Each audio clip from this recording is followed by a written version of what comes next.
Namo Buddhaya.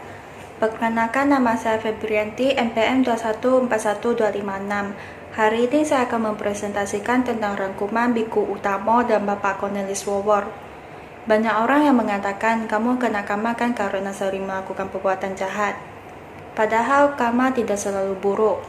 Karma dalam bahasa Sanskerta berasal dari kata kar yang berarti perbuatan. Karma disebabkan oleh 3 faktor utama, yaitu perbuatan, ucapan, dan pikiran. Sehingga karma dalam agama Buddha diartikan sebagai perbuatan yang dilakukan berdasarkan niat dari seseorang.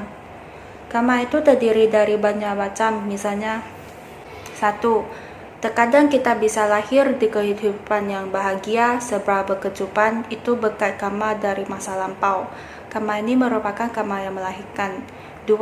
Ada juga karma yang mendukung, seperti kita baik kepada teman-teman kita, maka kita akan mendapatkan banyak teman.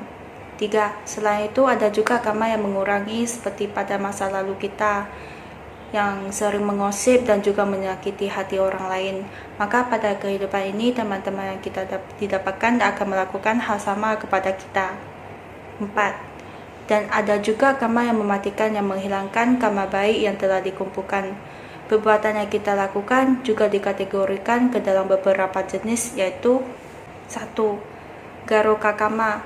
Berbagai macam perbuatan yang dapat dikategorikan sebagai garuka karma, yaitu 5 jenis perbuatan durhaka seperti membunuh ayah, membunuh ibu, membunuh arahat, melukai seorang sang Buddha, dan memecah belah sangha.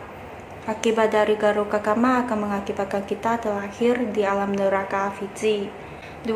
Jika tidak melakukan garuka karma, maka karma dikalkulasikan melalui karma kebiasaan sehari-hari atau kebiasaan apapun yang kita lakukan, baik yang baik atau buruk, dapat dikategorikan ke dalam karma seperti terbiasa maki-maki, berbicara kasar, berbohong, dan lain-lain. 3. Ada juga karma yang dilakukan sesaat sebelum meninggal. Perbuatan karma yang kita lakukan tentu saja akan berubah. Karma yang belum berbuah, maka kehidupan seseorang yang masih manis, tetapi apabila karma telah berbuah, maka kehidupannya akan menderita. Karma dapat berbuah dengan cepat, yaitu dalam kisaran seminggu setelah suatu perbuatan dilakukan. 4. Karma juga dapat berbuah lebih dari seminggu setelah suatu perbuatan dilakukan, tetapi masih dalam masa kehidupan yang sama.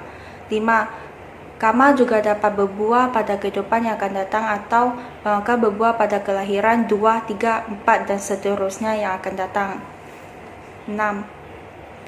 Terdapat karma yang tidak bisa berbuah pada kehidupan saat ini dan yang akan datang karena jangka waktu berbuah dan kondisi pendukungnya sudah habis, yang bernama adalah hahomosi karma. Harus kendalikan pikiran, ucapan, dan juga badan jasmani karena merupakan sumber perbuatan karma kita buat.